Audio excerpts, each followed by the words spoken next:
বৈশ্বিক জলবায়ু সংকট মোকাবেলায় গঠিত গ্রিন ক্লাইমেট ফান্ড বরাদ্দে নীতিমালা অনুসরণ করা হয় না। একই সাথে তহবিল পাওয়ার যোগ্য হিসেবে স্বীকৃত দেশ পাচ্ছে না তহবিল। অনুদানের চেয়ে ঋণ দেওয়ার প্রবণতাও বেশি। গ্রিন ক্লাইমেট ফান্ড নিয়ে গবেষণায় এমন তথ্য তুলে ধরেছে টিআইবি।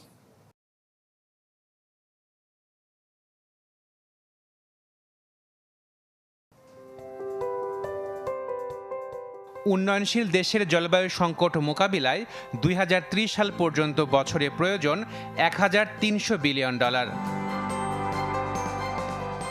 এই বিপুল পরিমাণ অর্থের বিশ্বের সবচেয়ে বড় যোগানদাতা গ্রিন ক্লাইমেট ফান্ড বা সবুজ জলবায়ু তহবিল। বাংলাদেশের মতো দেশ যারা জলবায়ুর বিরূপ পরিবর্তনের চরম ঝুঁকিতে আছে, তাদের বুদ্ধি পরামর্শের পাশাপাশি অর্থ বরাদ্দ দিতে এই ফান্ড গঠিত হয় 2010 সালে। গ্রিন ক্লাইমেট ফান্ড বা সবুজ জলবায়ু এই ফান্ড নিয়ে এক